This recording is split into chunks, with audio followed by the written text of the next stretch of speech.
for little YouTube minions to connect everything and make it run.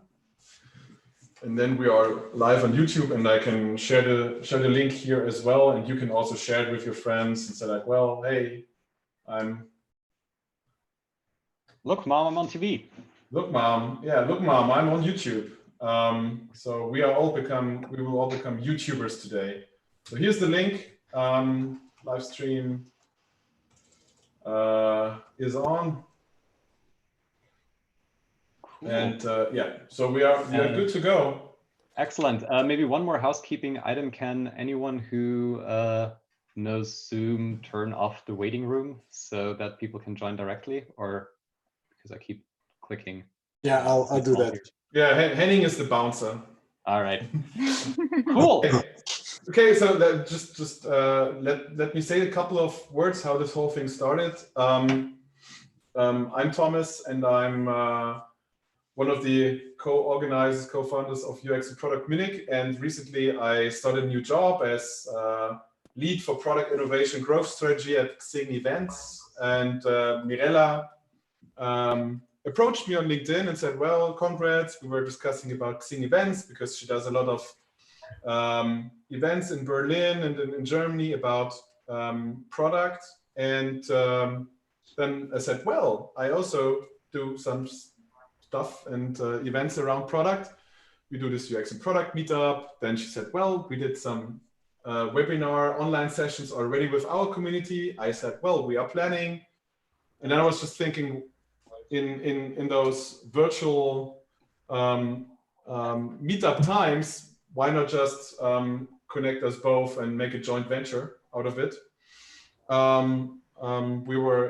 Both of our communities have equally sized. So we have 2,000 something people, they have 2,000 something people, and say, okay, I bring a speaker, you bring a speaker, and we will set this thing up.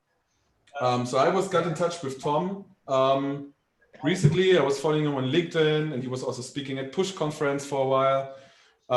And he said, yeah, I'm doing some workshops here. Can you like spread the word? As for sure, but you can spread the word yourself. If you join our meetup, then he joins. Then I tell Mirella, well, we have Tom Greever. Then there was some other speaker planned. And suddenly Mirella said, wait a second, if you bring Tom Greever, I will bring Jeff Gothelf. And I was like, what? So suddenly this whole thing exploded, and it was just not a some local product guys talking about some stuff. So we just have the almighty Jeff Gothelf and Tom Greever up in this thing. So that was quite fun. So maybe Mirella, you want to say some words about product people? All right, so this is a series of events. Anil and myself organized in Berlin. Our meetups usually have about 70–80% product people and functions that either want to go into product or interface a lot with that. So it would be engineering managers, developers, product design, and of course, UI, UX, whichever flavor. And we usually have 2 or 3 talks in more of a TED style talk. And I thought this was a great opportunity for us to try a new format and have 2 very cool book authors together. So thanks. I think Jeff got initially in contact with Anil, so that would be Anil to credit for bringing Jeff along. So thanks a lot, guys, and I'm very much looking forward to hearing your talks. Awesome. Cool. So as a quick warm-up session, or what was I think. Before we get into that, cool. Yeah, thanks for the intro. So 1 or 2 more housekeeping items first, since we already got the legal disclaimer out of the way. First of all, if you want to back channel with a little more fidelity than what Zoom gives you, join us on Slack. uxandproduct.com/join will give you an invite link to Slack. Everyone is welcome, regardless of whether they are from Munich or Berlin or elsewhere, really. Cool. And then the second housekeeping item here. So this event has been made a lot easier on our wallets because we have a supporter in Freeletics. So big shout out. They are supporting the event by covering our Zoom licenses and also other costs, and thereby help make it all possible. Freeletics is one of the fastest growing health and fitness startups in Europe, and actually one of the few startups that are hiring during these times. And right now, there are two positions open that I think will be interesting for the folks here. One is for a product manager to drive the AI coaching aspect of their product, and the other one for a director of product to drive the overall vision and strategy. So for more information on that, head over to freeletics.com and find the link to the careers page in the footer. And with that, we are ready to get to the content part. And this is where I'll turn it over to Thomas for the intro session. Just okay, quick intro session. We before we start with the talks, we will do a quick breakout session then. But there will be mainly Tom Greever starting first, and then Jeff Gothelf afterwards, and both have 20 minutes of their time to speak mostly about the books.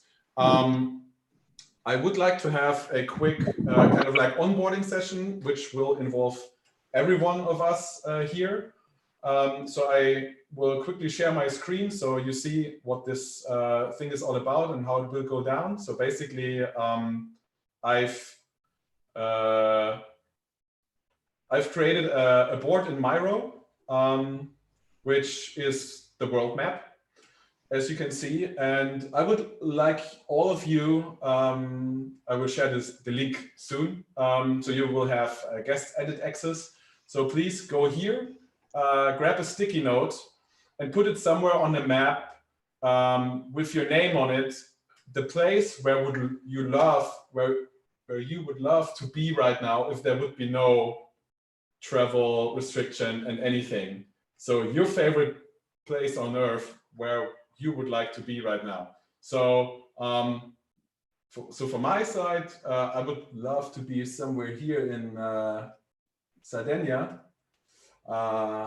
That's one of my favorite spots. So I put myself here, right, Thomas. And then in Miro, there's icon finder. So you can put any icons, like, I don't know, I like to hang out at the beach or having a cocktail. Couple of Negronis, that would be nice. So you can put it here.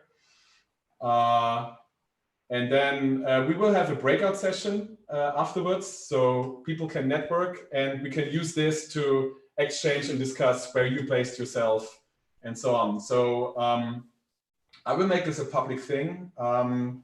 They have this guest edit as a beta version out there for 2 weeks or so, which is pretty awesome. So I can copy that and post it to the link chat if I can find it. We'll have a breakout session afterwards, so people can network, and we can use this to exchange and discuss where you placed yourself and so on. So I think we have a feedback loop there. If everyone would be so kind to turn off their microphones, that would be awesome. Thank you. Where you would like to be right now. So here's the link in the chat. Oh, wait a second. It was privately to Henning. Of course, that makes so much sense. So here's the public link again. So I assume there will be a couple of pointers in there in a second. You can already see some people joining. So yeah, go ahead. The map is locked, so please don't unlock it. And go over here, grab yourself a sticky note, put yourself on the map with your name, maybe pick an icon, and put yourself wherever you would like to be right now if there would be no travel restrictions. Oh, I see Henrik. Hi, Henrik.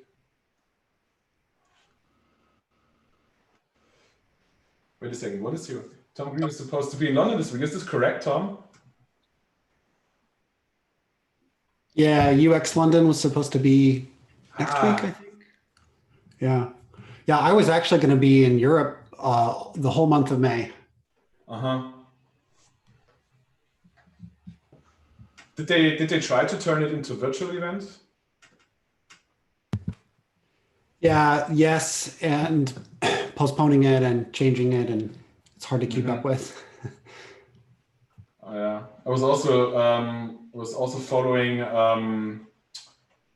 Business to Buttons in Sweden, and first they also tried to switch to virtual, but then at some point they just ditched it and say next year.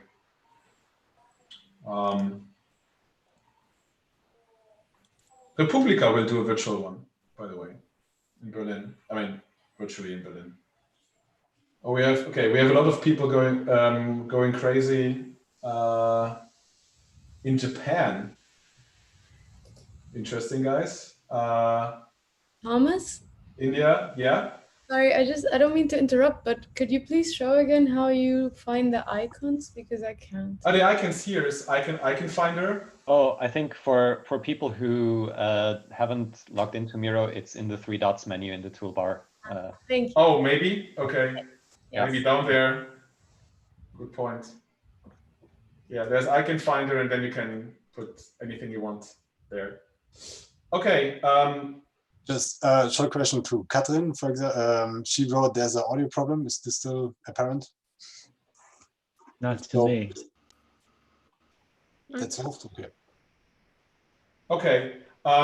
So that's funny. I'm getting notifications from Miro that something is going on my board, and I should watch out for it. Fun. I think activity is slowing down a little bit, so I would take it back to Zoom and start a breakout session. So we have 90 participants here. I think in order to make it a nice round of talking to people, let's make 22 rooms. Will be like 4 to 5 participants per room. I will create a breakout room right now, and then you have a couple of minutes to exchange about it, to kind of like network, say hello to the other guys in your room, and please share your experiences and where you put yourself on the map, and exchange about it until we will all get back here. Okay, so see you soon. I will make it a group chat for 7 minutes. Should be enough of time, and yeah, let's go.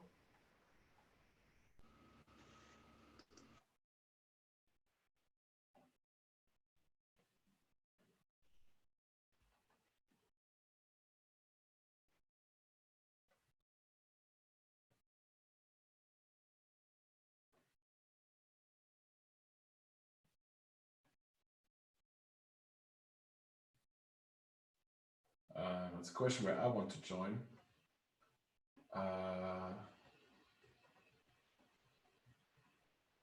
So there's 7, 9, 10.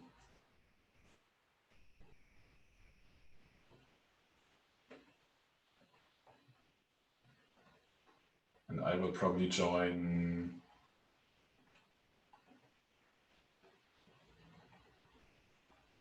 those guys here.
Yeah.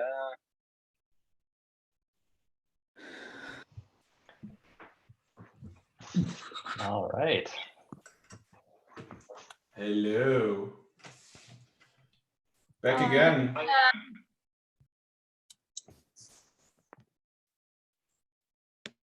So everyone's back? Yep. Nice. Yeah.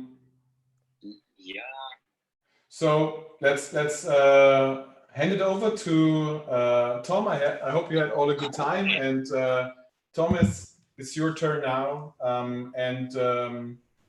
To go ahead, I prepared some questions we can go through and ask the audience. Just let me know when you want to shoot it. Okay. Yeah. Yeah. So, I mean, my presentation will actually be relatively short so that we have plenty of time to chat and discuss afterwards. Okay. And then, yeah, Thomas, whenever you want to shoot out those polls is entirely at your discretion. But I wanted to take a few minutes just to kind of set up the idea here and help you understand where this all came from for me. Early in my career as a designer, I began noticing that some of the designers I worked with were just better at explaining their design decisions. And they were much more successful in their careers, maybe even more successful than others who may have been even more talented at design. And so those experiences led me to try to really understand, evaluate, and maybe even systematize my own ability to articulate design decisions to the other people that I worked with, so that I could succeed at delivering the best experience for both the users and customers of my products, as well as the stakeholders in our business.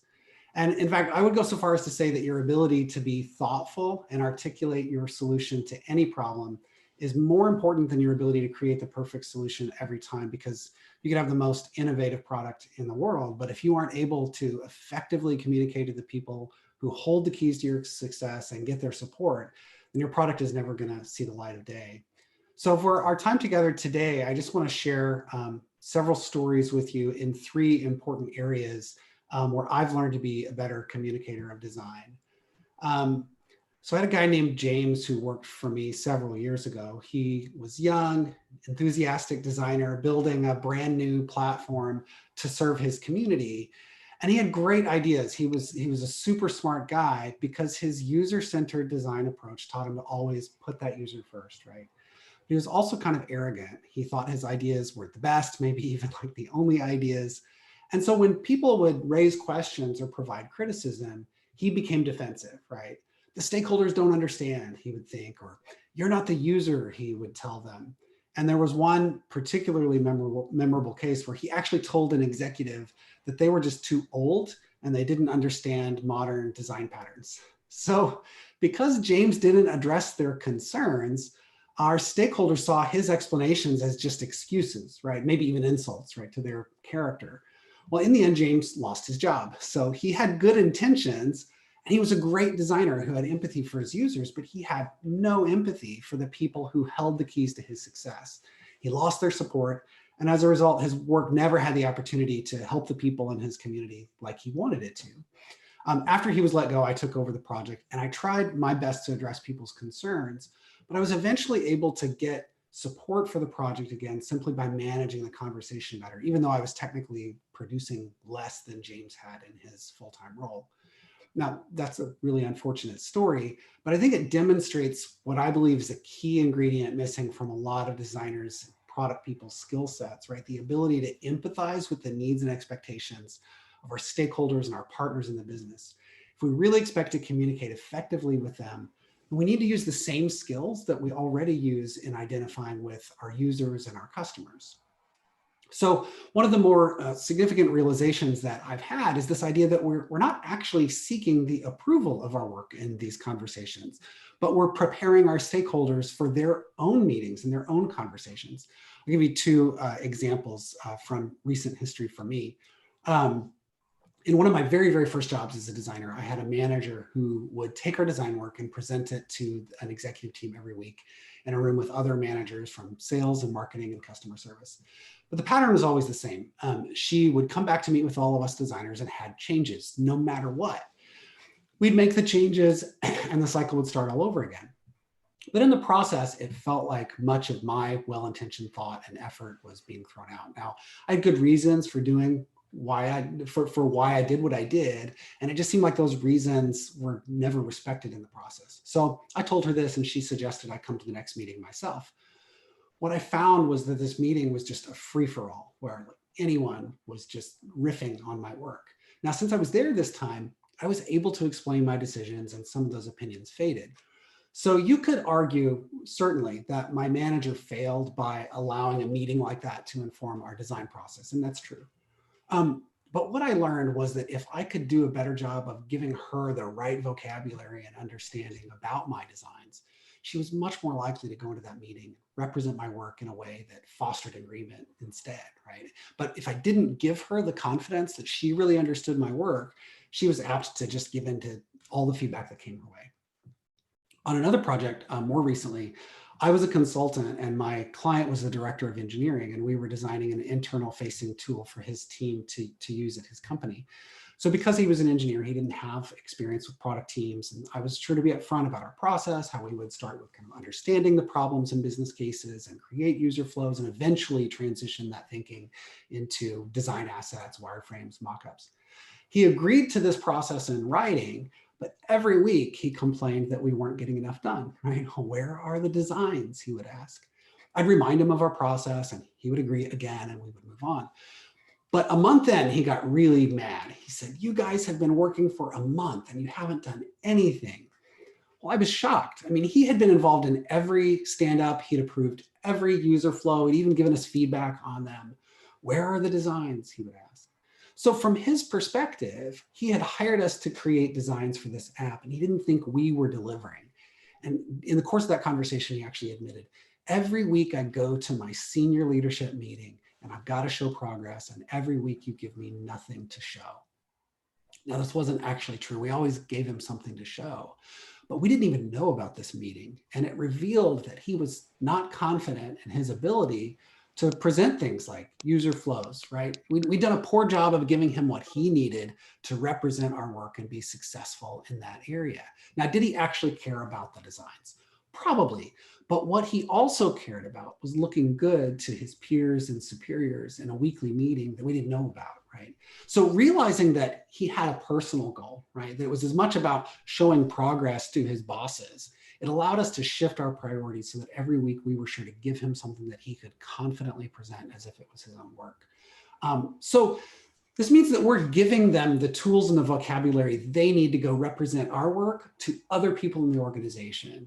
Because if we can give them that confidence to really represent our work well, if they really understand our thinking enough to talk to someone else about it, then they're likely to approve it just as a byproduct, right? And I think sometimes our thinking on this is backwards. We go in trying to get their approval, when really what we need to do is go in and set them up for success by giving them the tools and the vocabulary and the same shared understanding that they'll need to represent our work to other people who are outside of our team.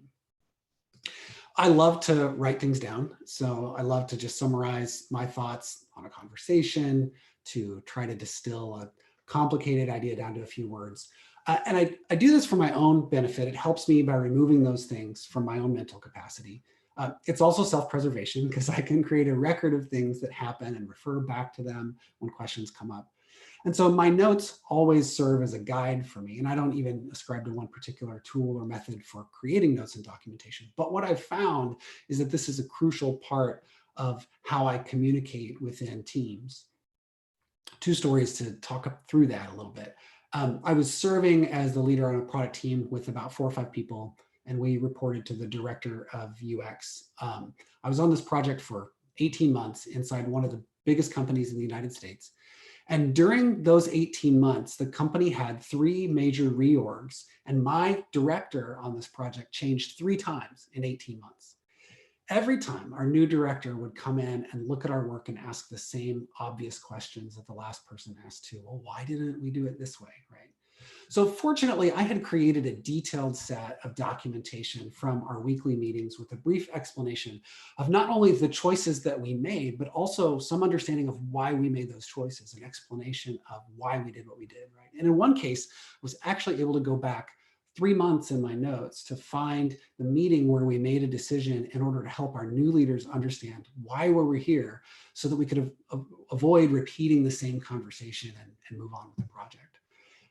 In another role, I was leading 2 different teams, and I was involved in several meetings to review their work, and it felt like I was repeating myself to people. I was also overbooked with meetings, and they seemed to generate, a lot of the same kinds of questions and reactions from people. So to save time, I started recording a weekly video, less than 10 minutes long, often only 5 minutes long, where I shared my screen and I reviewed all the work that my teams were delivering. It was quick and dirty. There was no editing. I just would write up a brief outline in Evernote to guide my thoughts and talk through it. I'd open all the tabs in my browser so I could just click through them in the right order. And then I would take that video and post it to the general channel in Slack so that everyone in the company could see it. And that simple 10-minute weekly exercise completely transformed my meetings and conversations. What used to feel like hours of the same stuff turned into shorter status updates, and it allowed us to focus more on the next things that were coming instead of just the current things that we're working on now. People in different parts of the organization suddenly had confidence in me and my team and what we were doing without the need to get into our process, right? And then within a month, our CEO asked all the other VPs to start doing the same thing so that we could see these little short snippets of updates from the other parts of the business. So creating that accessible place where anyone in the organization has visibility into what I'm working on has always created benefits. And it makes sense, right? I mean, people tend to fear what they don't know. They may assume the worst about something they don't understand. But when you open your process and your thinking to the people involved, when you give them access to actually see it for themselves, then suddenly people will have confidence in you and your team. So I share these 3 stories with you because as product and design leaders, I think we tend to focus a little too much on the deliverables, right? Whether it's a Gantt chart or a roadmap, a user flow or design assets, right? We tend to think that those are the things that are important. And yes, those things are absolutely part of our job. But our real job is actually this, right? The job is about communication. Our real job is to take all the different parts and pieces we see and connect them in a way that makes sense to the other people in our organizations. I have often likened this to solving for a Rubik's Cube, because what happens is someone comes in and goes, hey, I want my side to be red. If you just turn this here, then that'll make my side red. And we have to be so attuned to all the parts and pieces and the connections with our products and the way our designs affect one another that we can say, yes, I love red. I want that side to be red too, but you need to understand when I turn this here, it affects the other sides and I've got to solve for the whole cube. Because without their support, we don't really have a job at all, right? We need to see our roles in these conversations, not as just being there to receive feedback, right? Not even necessarily to get their approval, but instead to be a facilitator of a conversation on design solutions, to look for their support, maybe even in the face of disagreement, to guide that conversation to a happy place. And when you begin to see that as your primary role, as a role where you become the connective tissue between all the different parts of the organization, then it'll help you remember that your stakeholders are people too, that they represent our work to other parts of the organization. And when we give them visibility into us and our process, it gives them the confidence that we know what we're doing. So I consider these skills to be really critical to our roles as designers and product leaders. So we can continue the discussion now so that hopefully we can be better at communicating with stakeholders, keep our sanity, and still deliver the best user experience. So that's the end of my presentation. Thomas, do you want to take us into our discussion time now? Yeah, sure. Before we go into discussion, maybe we can quickly go through the polls, because I asked Tom upfront if he has like some questions to the community. So I would just quickly pull up some polls, and I would say they're quite fun. And in the meantime, you can also think already about some questions you would love to ask Tom and put it in the chat for everyone to see, and then I can forward this and handpick it and put it to Tom. We are also on our Slack channel. I'm watching this one closely, and you can post it also there. So yeah, just a first question. Tom came up, and this is a poll to anyone. Which stakeholders do you find it most challenging to talk with about design? So please put your vote here. Yeah, so while everyone is doing that, I'll answer Mateo's question in the chat.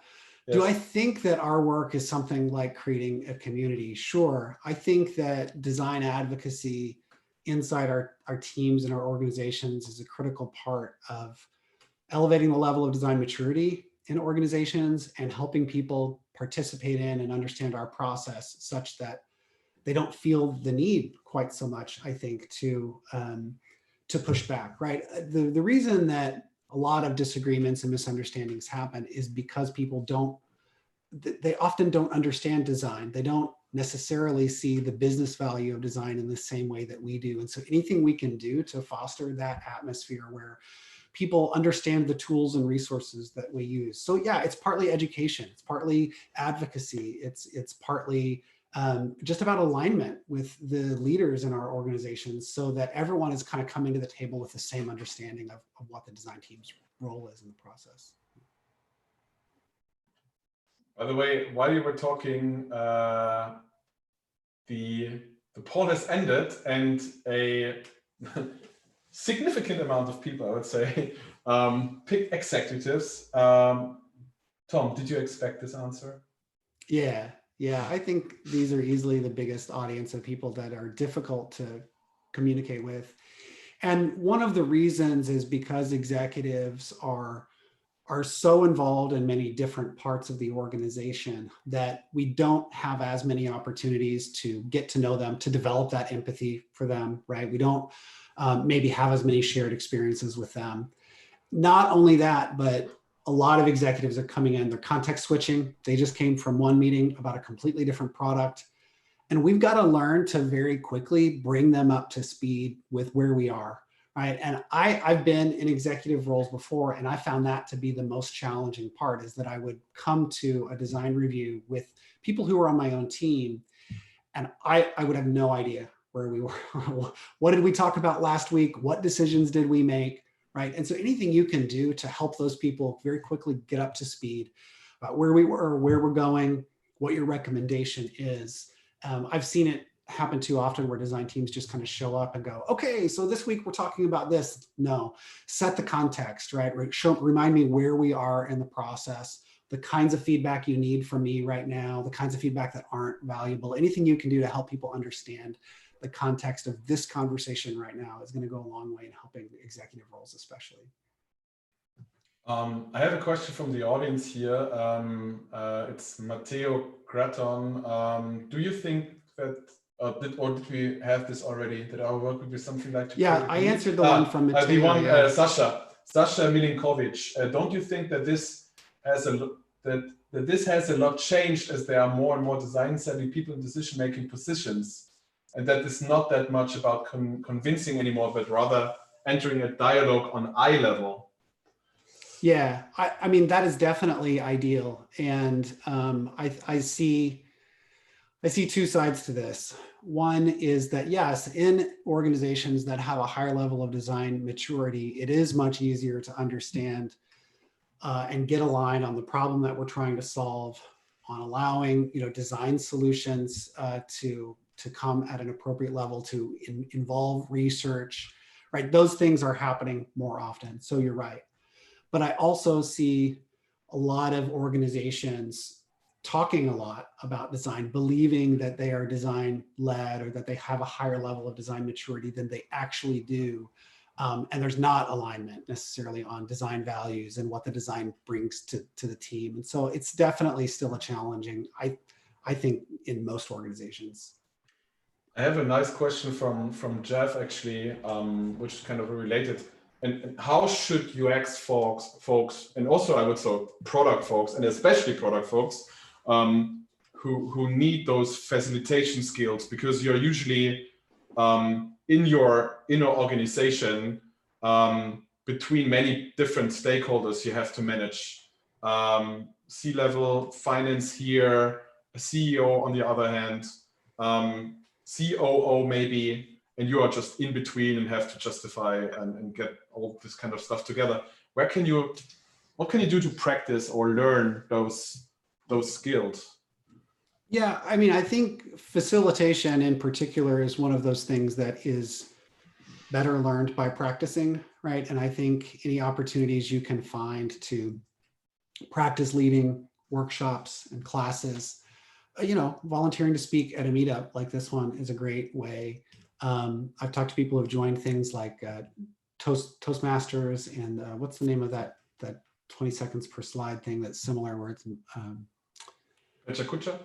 yes, or Ignite yeah. Talks. Yeah, exactly, right. Anything that you can do to practice just presenting a body of content in front of people is going to be really useful in facilitating that conversation. I know on my own team, we try to take turns when it comes to presenting content where I will have someone present a portion of what we're presenting to a client or a stakeholder so that there's less risk for overall, right? And maybe I kind of facilitate overall, but then I will have different people practice for their part, right? And then that way, if there's a mistake, if there's a concern, we can kind of go back and forth. And so, yeah, practice is definitely the biggest one. But I think even for people who are accustomed to facilitating conversations and like that, I think the difficulty and the disconnect often is really taking the time more so to understand your thinking on why you did what you did. I think we may have research to back it up, right? There may be a bit of intuition involved. That's certainly true for,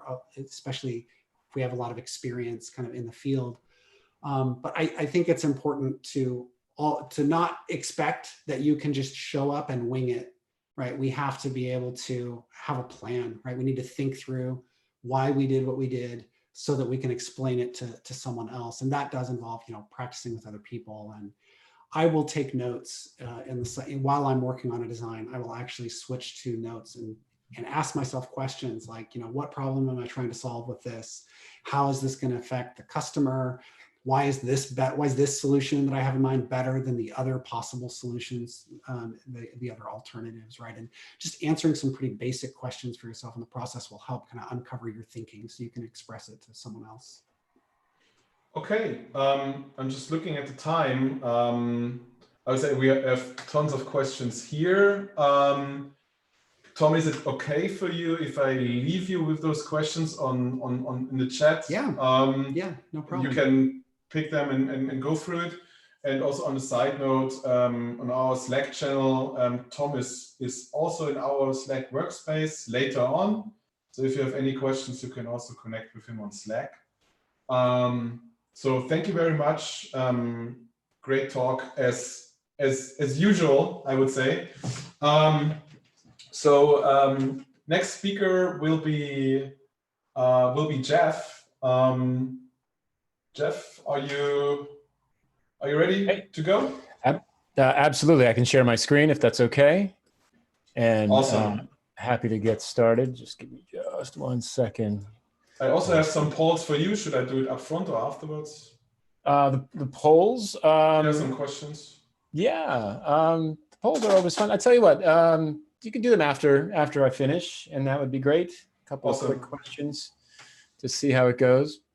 And so it's funny is I was listening to Tom, and I kept thinking to myself, there's this. I don't even know where it comes from, Tom. It's some American colloquial cliche that from some TV show where they say, and now for something completely different, right? And I don't know where that's from, but it's some cliche American meme from probably 50 years ago. And as I was thinking about what I was going to talk about, that's what was coming into my head. Tom's talking about articulating design decisions.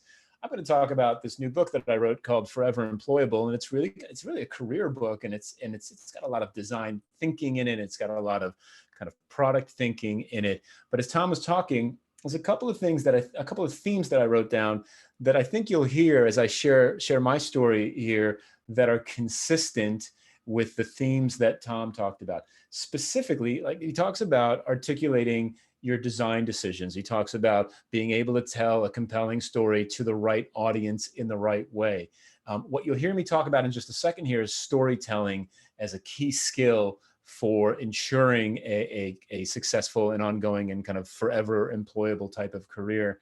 And then the other thing that I noticed as Tom was speaking, he talked a little bit about creating and owning, creating a vocabulary, and a consistent one at that. And it's one of the things that I may not mention it explicitly in the talk, it's in the book, and as a component of being, as you become a recognized expert in a particular space, speaking about something consistently provides some relationship between you and that vocabulary, and it makes it clear what you're actually saying, because people know that what those words mean when you say them, which is not always the case with a lot of folks. So definitely a lot of similar themes. Let me share with you the themes.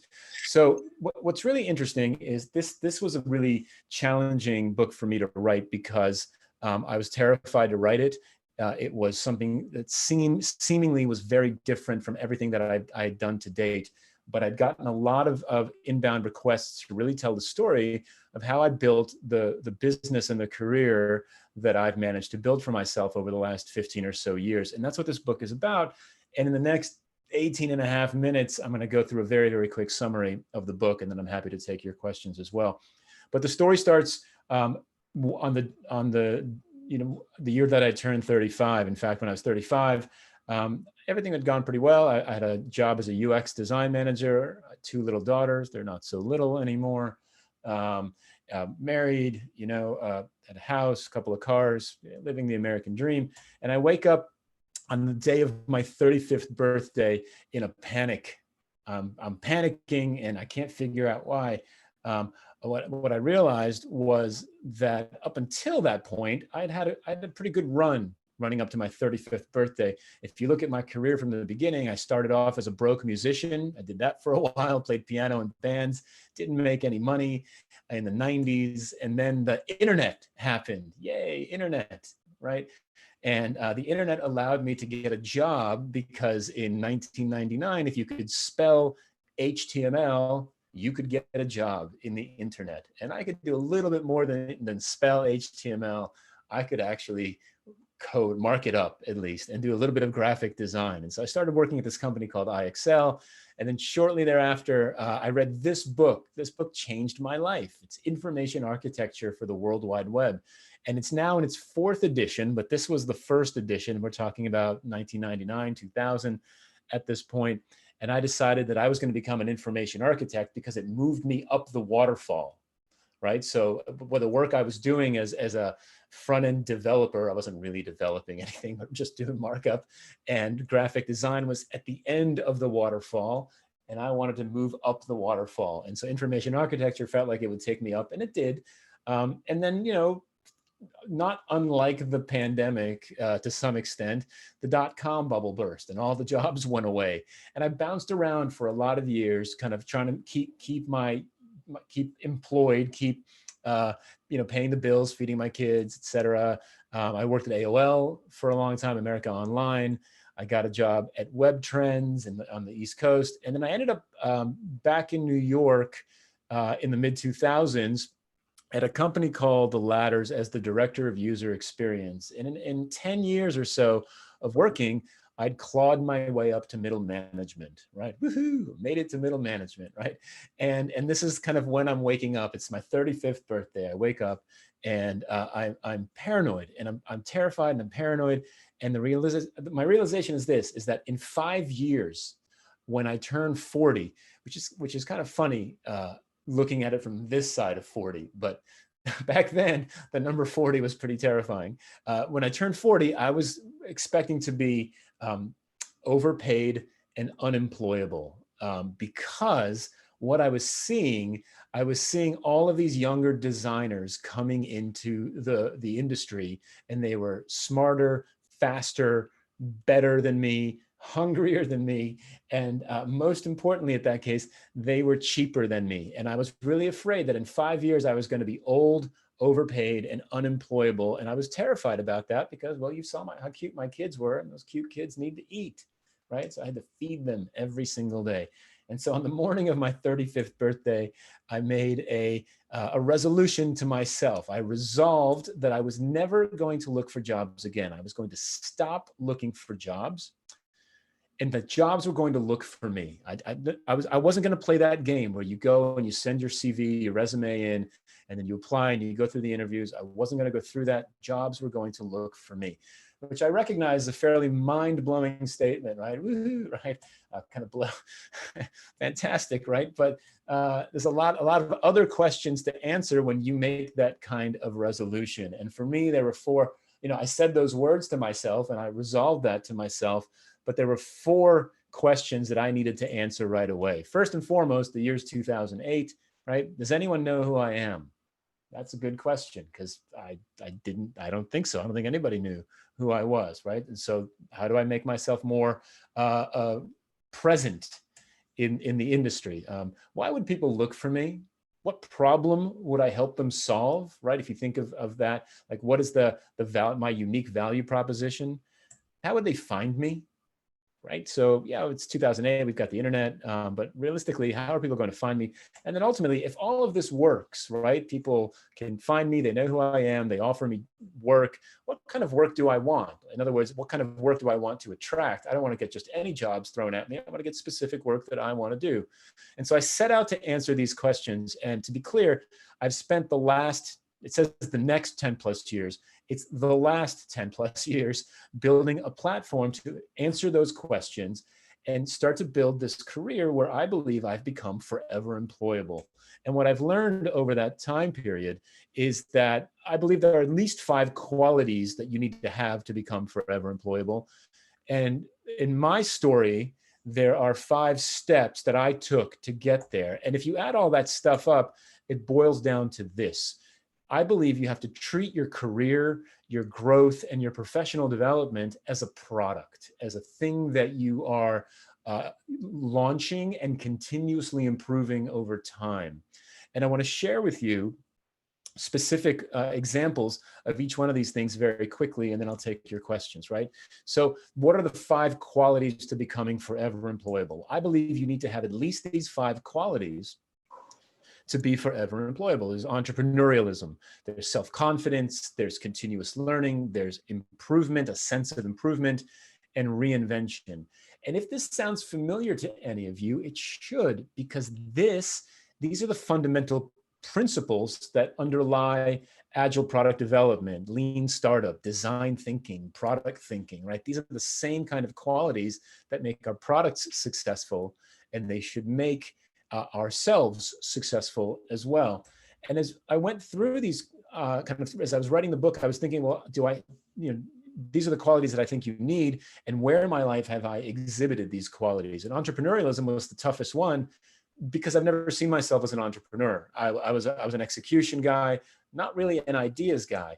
But as I went through my life's experience, right, being in a band is being an entrepreneur. If you've ever been in a band, like a serious band that tried to actually make it, be rock stars, right? It's a startup. You've got crazy ideas. You've got to bring people along. You've got to collaborate. You've got to iterate. You've got to market yourself. And you've got a limited runway, because when that money runs out, you're getting a real job. That's how that works. And that's usually how that plays out. Self-confidence was really interesting, right? I had never really told my story about anything. But the thing that I realized, that the stories that I did have, nobody else had, right? So even though it felt like everything had been written and talked about, even in the early 2000s, about everything in the UX world and the product world, nobody had my story. And I had opportunities to take bits and pieces of my personal and professional life and share that. For example, and I've started telling these stories over the last few years. One of the things that really taught me self-confidence was the time that I spent in the circus. I spent 6 months on the road with the Clyde Beatty Cole Brothers Circus right after university. It was a gig that terrified me at the time. I did it anyway, and I learned to survive, and I learned to make friends, and I learned to thrive in what is arguably bananas environment. Just super crazy kind of thing, right? And that helped me build my self-confidence. One of the things that we talk about in our product development work is continuous learning. How do you apply that to your professional development? Well, you read and you speak with others and you engage in communities like this. and you experiment with new ideas, and you see what takes hold, right? And as you build that learning, right, then they teach you where you need to improve in your career as a designer, as a product manager, as an engineer, whatever it is. And it's that drive that leads to the sense of enthusiastic skepticism, a phrase that I learned watching a TED Talk by Astro Teller. And enthusiastic skepticism is the sense that I could always make things better. I could always be better at this skill. And again, whether it's designing, being a product manager, articulating your design decisions, right? Whatever it is, I can always get better. And it's one of those things that I always strive to do, is to make myself better. One of the ways that I continuously do that is I collaborate with others. The photo that's on the screen right now is from a workshop that I teach with Jeff Patton. He and I teach together 6 times a year. And I learn from him, and hopefully I hope he learns something from me, and I get better at my job, which is teaching these workshops. And then the last quality is this idea of reinvention. It's this understanding, and this is something that I teach my clients all the time, that what got you here won't get you there, right? At least not the technical skills. And so how do you take what you're good at and what you know and expand it or move it to an adjacent market? One of the things that I've been doing is taking the ideas behind design thinking and product thinking and just customer centricity, product development, and bringing them to non-product teams like legal, finance, human resources. And this is something that is helping me reinvent myself continuously, so that there's always new people who are being exposed to my ideas, and they're coming and they're speaking with me. Now, those are the 5 qualities, and I recognize I'm moving quickly. I'm happy to take questions. The steps that I took to get to where I am today, these are the 5 steps that got me to to the place where I am today. And it's planting a flag, telling your story, sound familiar, right? Following the new path, teaching, and then giving it all away. And I'll show you some really quick examples of each one of these as well. Planting a flag means deciding where you're going to create a platform around yourself. What is the area that you've decided to own, right? Maybe it's UX, maybe it's design, maybe it's design leadership, maybe it's product management in healthcare, maybe it's product leadership, right? Maybe it could be 1,000 different things, but where are you going to put your flag? And the interesting thing is that the people who have done this well, you know exactly where they planted their flag. Let me show you some examples. I mean, if I had time for kind of call and response from the audience, I would do it, but we'll move quickly, right? Eric Ries, right? Where did Eric Ries plant his flag? Everybody knows, right? Lean startup, that was his thing. He did that for years, right? My buddy Jake Knapp, right? Where did he plant his flag? Design sprints. The almighty product management guru, Marty Kagan, right? And you know where he planted his flag, product management, right? For me, right, where I decided to plant my flag was lean UX, bringing Agile and UX together, because I had that experience. I was working on a team, I was leading a team that was struggling with this, and I had good stories to share. So I decided that that's where I was gonna plant my flag, which leads me to step number 2 in my process, which is telling your story, storytelling, again, articulating. And for me, this came with practice. Like Tom talked about facilitation from practice, same thing. I didn't know how to give a talk. I didn't know how to tell my story. I practiced anywhere and everywhere that I could.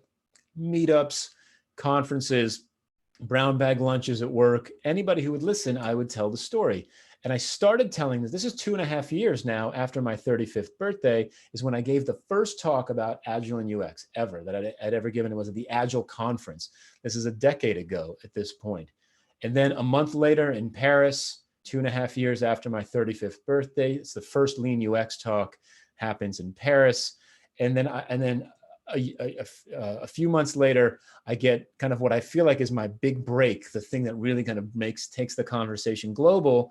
And I wrote this article and was super lucky to have Smashing Magazine publish it. They had 1 million readers back then, and the conversation goes global. Right now, I get an opportunity to tell my story on stages. I get to tell it in pretty much anywhere anybody will listen. I'm practicing in tweets, in short form, in long form, in video, in email, in all of these different channels, just to see to learn how to tell the story and where it resonates. I briefly considered doing Lean UX the musical. Thankfully, we backed off of that very quickly, decided not to do Lean UX the musical, but you never know. There's, you know, maybe one day we'll get to it. And so the question becomes, right, why did my story resonate? Why did, when I planted my flag and I started telling the story, why did it resonate? And it resonated, look, I was solving a real problem for people. And that's what you do at work. You solve real problems for people. That helps build your story. I had actual real world experience. So I wasn't an academic. I was doing the work, and I continue to do the work, and I share that, right? I don't just share the wins. I shared the losses. I shared a lot of losses about where we screwed this up and how we got it wrong. And that shows humility. And most importantly, I think I always try to provide practical, tactical advice. You're even seeing it here now in this presentation. And that, I believe, helped me build an authentic connection, right? So we planted our flag, we're telling our story. Now, the amazing thing that happens is that new paths start to open up as you start to tell your story to more and more people. The interesting thing for me, as I was terrified about not being able to do good design work, I was actually ending up doing less and less design work because I was doing this all the time. I was on airplanes, traveling around, teaching people Lean UX, speaking about it at conferences and that type of thing, not doing design work. Now, the interesting thing is that new paths open up as you start to do that. Book publishers go to conferences, they look for people who are talking about the latest topics. And I got offered a book deal to write Lean UX. And again, remember that self-confidence and that entrepreneurial spirit? I said, sure, I'll jump in, except there's one big problem with all that, or one big secret I didn't tell O'Reilly, the publisher at the time, which was I didn't know how to write a book at all. I had no idea. I'd never written anything longer than 750 words, right? But I was feeling entrepreneurial. I had that self-confidence. I wanted to reinvent. And so I jumped forward, right? And people say, well, that's really lucky. And I agree, it's very lucky, but I was prepared for that opportunity, right? I was ready to make that leap when it came along. And I think that's something you have to consider as these new paths open up, is to jump in and say, like the circus or writing a book, you know, what the heck, I'm going to do it. Now, look, it's not all sunshine and roses, as I said before. It took me 2 years, 3 editors, and 4 manuscripts. I wrote Lean UX 4 times completely before O'Reilly agreed to publish it, which gave me an opportunity to talk about it for 2 years, but it was brutal. I didn't know if it was ever going to see the light of day. 5 years after my 35th birthday, not long after my 40th birthday, Lean UX goes live, and it changes everything, and it starts to change, continue to change what I do for a living. Most importantly, I realized that now I was a teacher. I was teaching in everything that I was doing, workshops and conferences and webinars and podcasts and guest articles and interviews. And when you do all of this stuff, I say yes to everything. And I've been saying yes to everything for a long time. You learn how to teach this material. You improve your storytelling. You understand what's resonating, where the jokes land, where they don't land, and it makes you better at the area where you've planted your flag.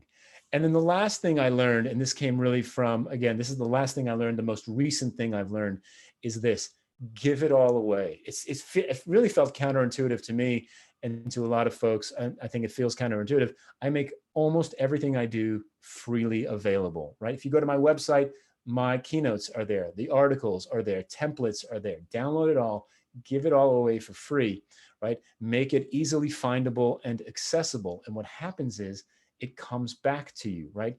If you go there right now, you can watch keynotes that I've given at major conferences around the world, and you don't have to hire me to give those keynotes.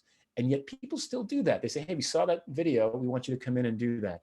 It's amazing what comes back when you give your stuff out for free. And you start to build your community locally, like the stuff we're doing now. You improve your material and you're building those connections around the world, and you're giving back to the community. Now, look, as I wrap this up and I take your questions, there's a few things to remember. Staying relevant in wherever you plant your flag. If you want to stay relevant in that domain, you have to stay active. You have to have a presence in conversation, in the work, in participation, contributions to the work, etc. If you think that you'd like to reinvent yourself and move on to a new topic, my experience has been that you can start to build that up over a couple of years. Like trying to take a sharp right turn or a sharp left turn is really difficult to pull off. I'm trying to do a lot more work in the human resources space, and I've been building up my credentials in that space because I don't have any human resources credentials. I've been building that up for the last 18 months, and I'm finally starting to see some traction there. Look, ultimately, this is my story. There's lots of paths. There are many other ways to get there. This is what worked for me. But what I always try to remember as I move forward and do this is that is this Bezos quote, where he talks about in the long term, right? What's always going to be true? What's never going to change? Right? People ask him what's going to change, and he talks about, I don't care about what's going to change. I care about what's never going to change. What's always going to be true? What are people always going to need? And how can you service that? And I think that if you think about that, and you think about how you can provide that kind of value for the long term, it can really help make you kind of build that forever employable aspect to your career, right? So that's the talk, and those are my slides. Before we jump into anything else, I did want to share one thing.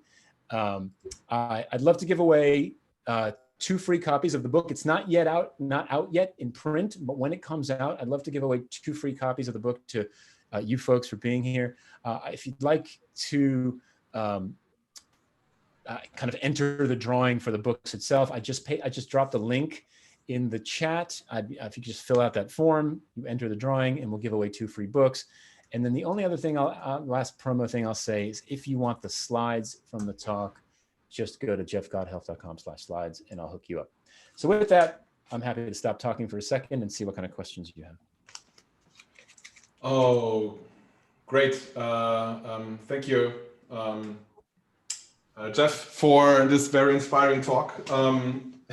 If I might be a little bit selfish, I have a first question, which I'm thinking about for a long time. Is you talked about placing the flag, yeah, right? Mm-hmm. So the question, I guess, or I assume for many people here is, but where is my flag? Yeah. Do I need to find it? Is it already there? Do I have to create a new flag? A question to you first, and I would also like to know how Tom was dealing with it. So how did you find your flag? Please tell us a little bit more about that. So I'll give you the formula that I've started to think about putting together, and then I'd love to hear Tom's story as well. For me, it's a Venn diagram with 3 circles to think about where to plant my flag or where to plant your flag. Circle number 1 is your expertise and experience and your personal passions. So what are you good at work? What do you know really well, right? Where do you believe you can really add value professionally? But I would also add your personal passions and the things that you really love outside of work as well in there. For example, you saw that I used to play in bands, and I'm a piano player. When I lived in the US, I had a collection of vintage electric pianos. And so I happen to know a stupid amount of information about vintage electric pianos, right? So that goes in that circle, right? But it's part of the thing that I might be able to add value on, right? So who knows? So experience and expertise. The second circle, trends. So what are the trends, right? The things that are how is the world trending, and what are those things that are always going to be kind of forever true? So technological trends, political trends, consumer behavior, consumer consumption trends, geopolitical trends, pandemics, right? That type of thing. And then the last circle is target audience, right? Who do you want to talk to? Who do you think you could help? Who do you think you can provide real value to? And where those 3 circles meet, you're going to find a couple of options that can help you kind of narrow down the choices about where you might ultimately end up planting your flag. So that's the formula that I talk about in the book, and that's kind of the way that I've thought about it for a while now. Great. I believe that passion is really a huge part of it. I just want to share quickly one experience from my side, because I did a coaching session last year, and I asked my coach exactly about this. So actually creating a vision for myself and treating myself like a product. This really resonated with me as you put this on the third slide, that you actually have to see yourself as the product. One interesting thing the coach said to me, well, if you want to find your passion and where you're really good at, just go for a walk, a long walk, run a lot and forget about thinking. And then when you come back, write down all the cool projects you have done in your whole life since you have been a little child. And I was like, okay, but I'm looking for the professional thing, right? And she said, I don't care, it's all connected. This where I personally finally found my passion, which is in innovating products and going into new things, at least as I figured out that I was already doing this when I was 14 years old or so. So I can highly recommend also to you guys, if you want to find your passion, just look at what you have done all your life, and you will find patterns, right? Okay, but I want to pass it on to Tom. What is your, how did you find your flag? I think my experience tracks very well with Jeff's and kind of the advice that he's given. So I'm gonna say something that is sort of exactly what he's already gone through, but just in a slightly different way in terms of the way that I think about it, because it tracks very closely. And that is a couple of things. One is just to say yes to opportunities. I think that was probably the biggest factor for me, is that when people would come to me and say, hey, could you do this thing? I didn't stop to think about if I could, or if I had time, or if it was going to pay. I just said yes, because I wanted to support other people. I wanted to be a part of the community. And that is ultimately what led to a lot of opportunities for me. But also just being curious. You know, I've spent, I love to spend time just meeting new people, talking to them, having meetings, going to coffee. For someone, I have no idea if they have a job available, if they're even in a role where they could hire someone. I just enjoy meeting other people and engaging people in relationships and conversations. And that has always led to every job, client work, internal team role that I've ever had, just by being curious and wanting to be a part of the community and participate in a conversation.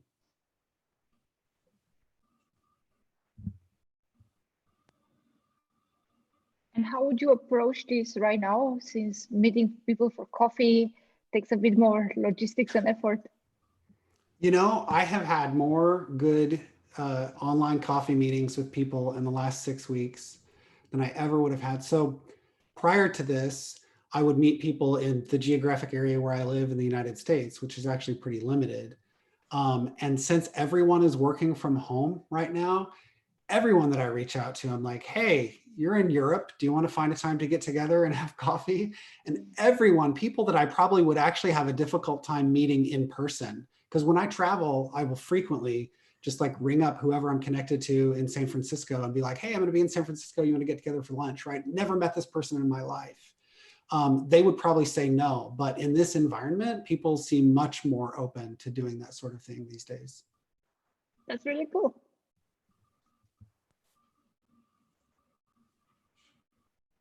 Sorry, I don't want to make a long comment. Oh, sorry. I just wanted to say that in my company, we're actually doing the same.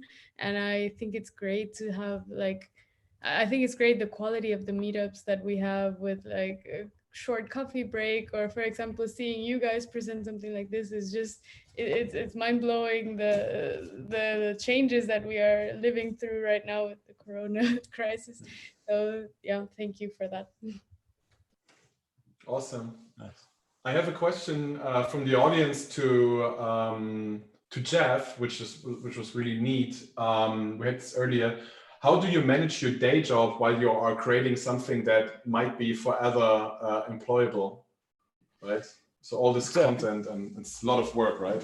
Yeah, it's a ton of work, and it's again kind of the suddenly remote nature of our work. I mean, it was a lot of it was remote to begin with, but you know, I came back from a trip to Paris in the first week of March. It was like March 8th or March 9th, and I haven't left the house since then. And what's really interesting is that I have, in the last 2 months, it's been really difficult. I feel like I've been incredibly busy trying to juggle exactly that, the content creation, the work, the delivery of the work, there's business development, there's this kind of stuff, participation in events. And it's been hectic. I've been super busy and doing a lot of time in this chair that's hard to see with this virtual background, right? 10 to 12 hours a day. What was kind of interesting is that before the pandemic, since I was traveling so much, I actually had one of the things that, as much as I was getting burned out on travel, I actually looked forward to the disconnected time on the airplane, because that was my creative time, and that I took advantage of that. And something like a lot of my trips are short, but recently I've picked up a client in India, and I was traveling to India on a monthly basis, and that's a lovely 8-hour flight, not terribly long from here, but a perfect amount of time to really kind of heads down, put your headphones on, and be creative. So I was looking for those opportunities where I had that disconnected time, because it's very, very difficult. I agree, to manage the delivery of work, the development of work, the creation of any content like book writing or blogs or videos or whatever it is, and then of course family, right? Family, which is super important to me, and kind of the primary motivation for all of this. I try to be very clear about when my day ends, so that I can go spend time with my family. And if I don't get everything done, the good news for me, I guess, is that I'm a morning person. My family isn't so much. Certainly my teenagers are not morning people. And so I can get up early and knock out a bunch of stuff before everybody wakes up, and I'm okay with that. So really, and it's been that way since I started writing Lean UX. It's been that way. It's kind of borrowing 45 minutes on the commute to New York City, a couple of hours on a plane, a night in at a hotel while I'm traveling, 2 hours in the morning before everybody gets up. That's how it's literal juggling. That's exactly the right verb. It's juggling. But would you say that you kind of like made this content creation a habit? Like, like a habit, like when you have nothing to do, and then people just put out their iPhone and go to Facebook or do some stuff that for you is natural, that as soon as you have downtime, you grab your computer and write an article or something. Would you treat it like a habit? Yeah, it's exactly right. It's a habit, and it's on a cadence. So for any, like, for example, I write a monthly blog post. Now, for me, that feels like a reasonable commitment, right? I see people put out podcasts every 2 weeks. I'm super impressed. And anybody, I get Jerry McGovern's email. He writes every Sunday 1,000 words, which is just mind blowing to me. But yeah, so for me, yeah, there's a kind of a permanent item in my to-do list, in my backlog, that's this month's newsletter, right? This month's newsletter and article, and that is something that I do on a regular basis, so that always gets done. The books seem to happen on a roughly a 2-year cadence or so. At least I start them roughly about a 2-year cadence. So I was about due for one, so that made sense. But yeah, it's definitely a habit. And it's a thing. It's work, right? It's part of I see it as part of my job, and so I feel like I'm not doing my job if I don't do it. I have another question from the audience. How do you suggest the audience to do as the first step to build the future business? Yes. So I think the thing you kind of have to at least decide, and you don't have to commit to it, right? One of a lot of the product thinking stuff I've been talking about forever is in this book, and it's applied to de-risking where you've planted your flag. So let's say you do that exercise that I told you about, right? And you decide, I'm going to plant my flag. I'm going to talk to, I'm going to talk to product managers about how to kind of be the best agile product manager you can be, right? And something like that, right?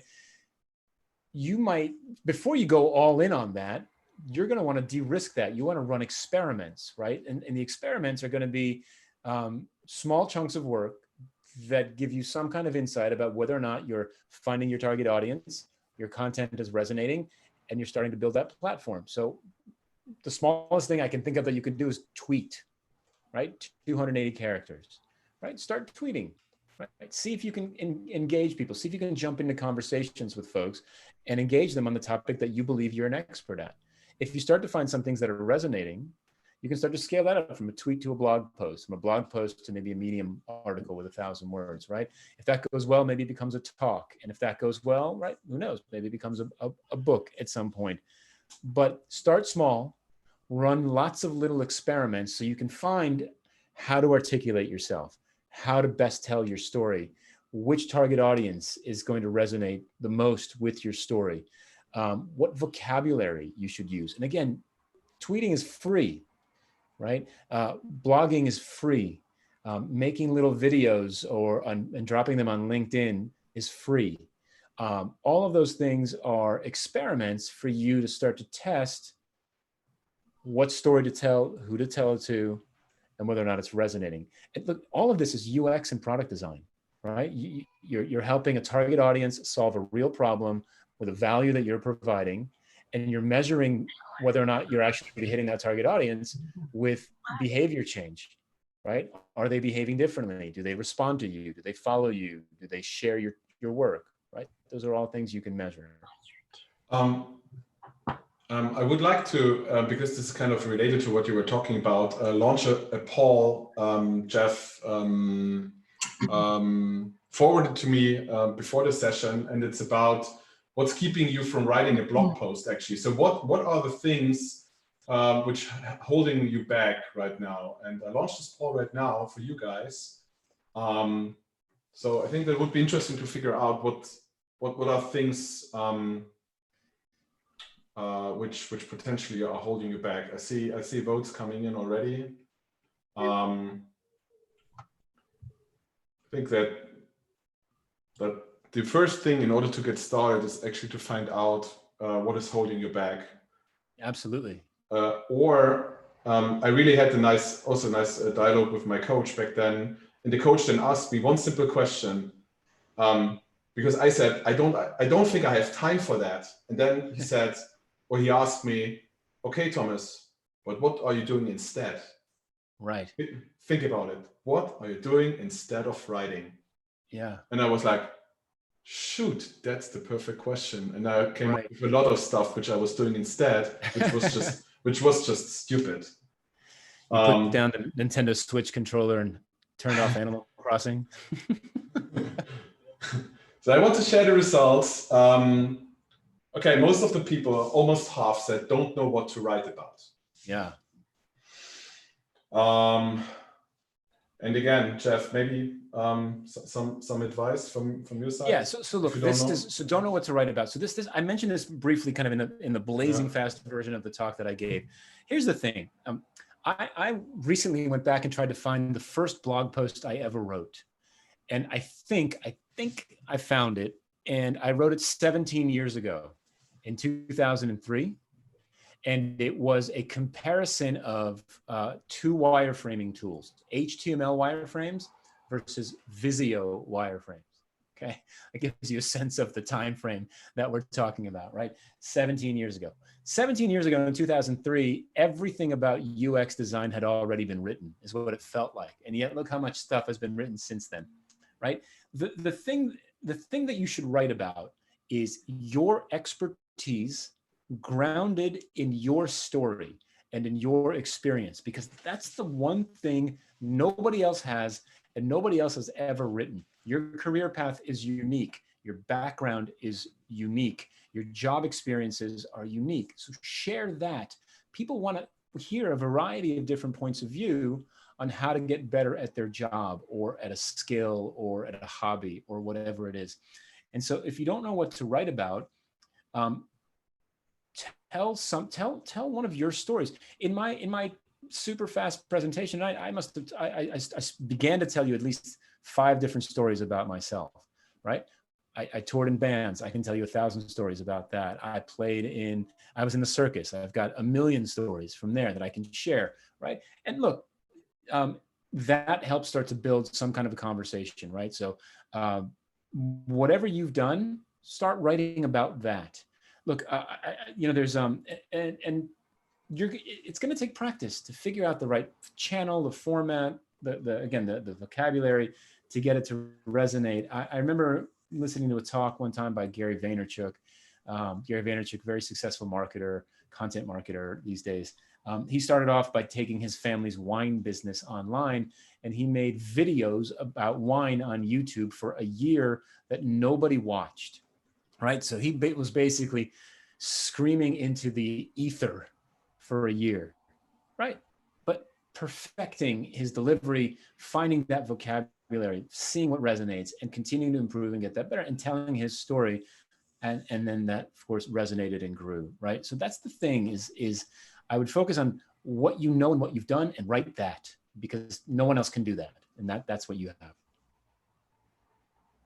And one thing I would like to add on this, because I also was on this journey, and a marketing consultant actually told me, me as a person who's doing a lot of research in order to find out, like, what is the key target customer, what are their main pains, blah, blah, blah, blah, blah.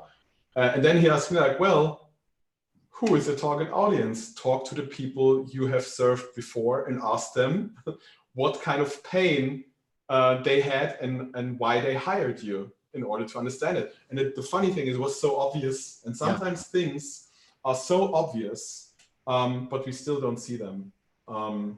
So I would like to take this discussion in general about where's our flag, where's actually our value proposition, into a breakout session again, to kind of like wrap it up a little bit and talk about it in group discussions. I will recreate 10 rooms for us guys, and we will spend 7 minutes in a group discussion, and then we will be back here in the room, and then we can wrap up today. So see you soon in 7 minutes, and let's discuss where actually is our flag, and help each other in some peer coaching. So see you soon.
Hi.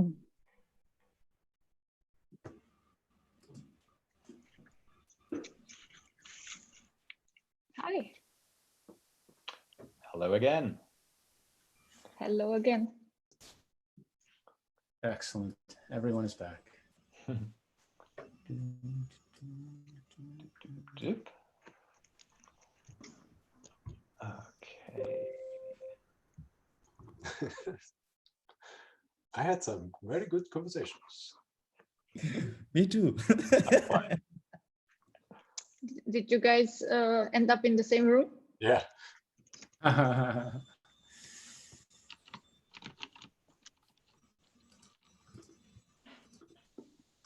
have a feeling everyone is kind of on the path somehow already, but no one.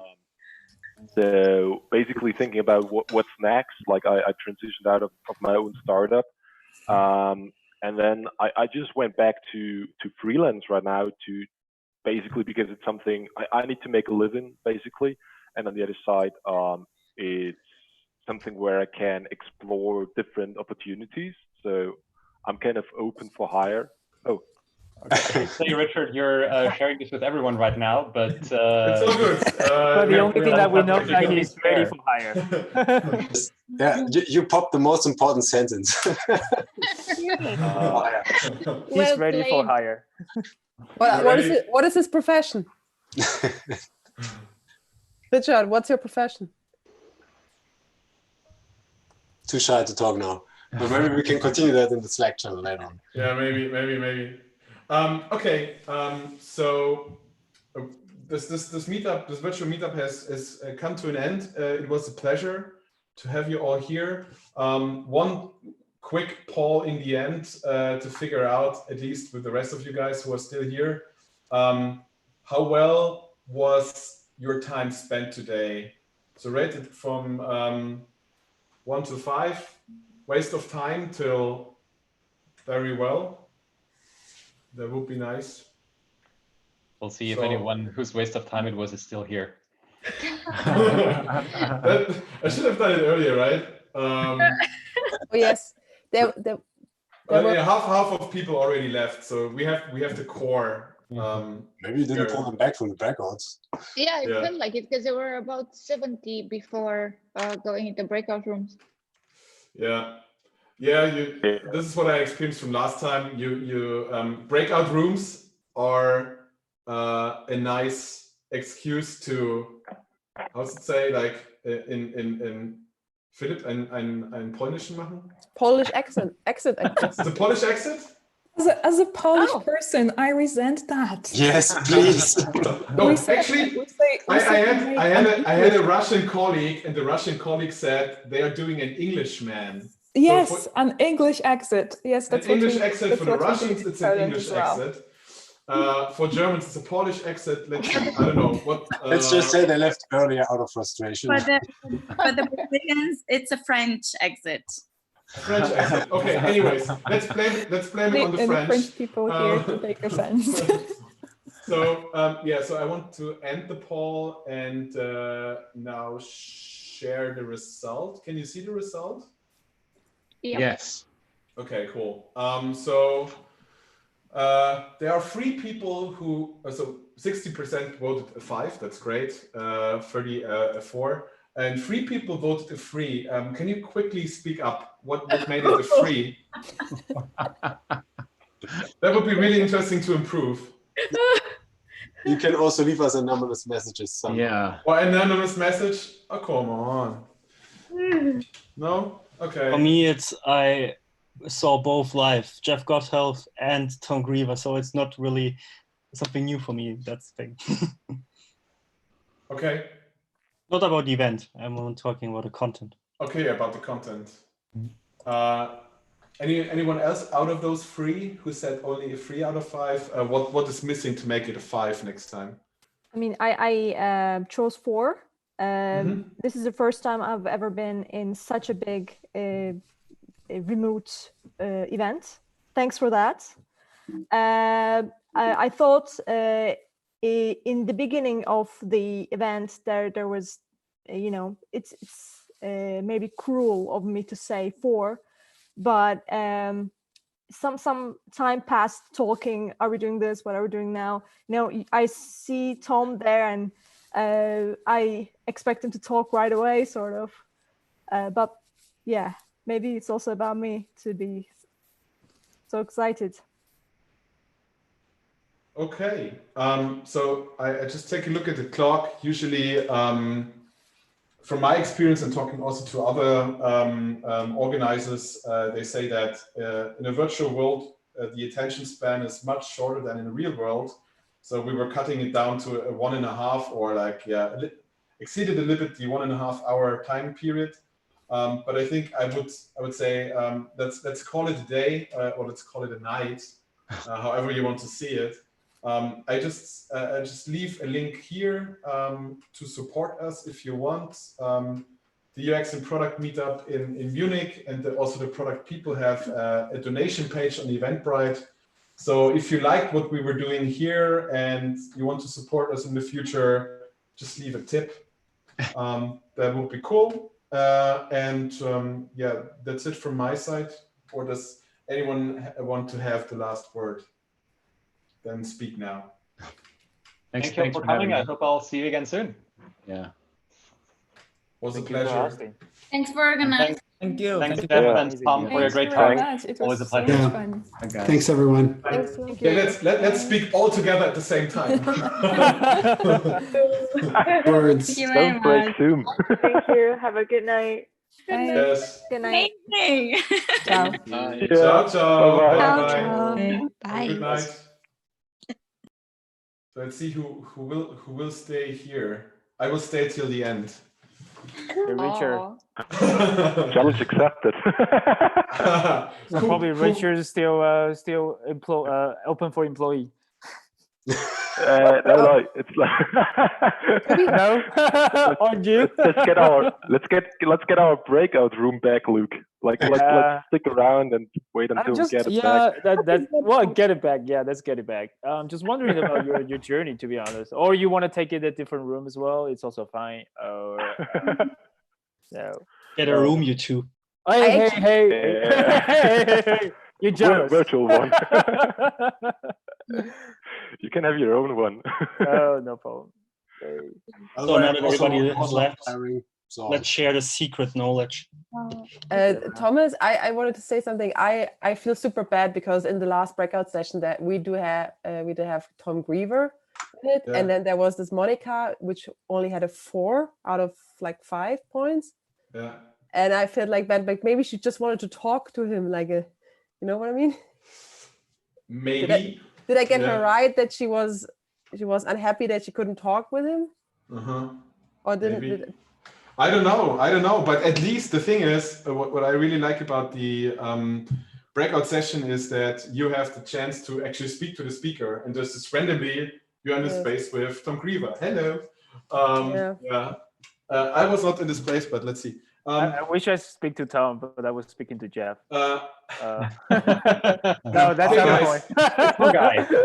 Okay, guys. I really have to close this thing, shut this thing down now, because my family requires the attention. All right. Thanks for co-organizing. It was great. I really loved the breakout session and the structure. So see you. Let's do another one. Yeah. When is the next one? For us, we have one on the 12th. It's more of the usual structure and growth.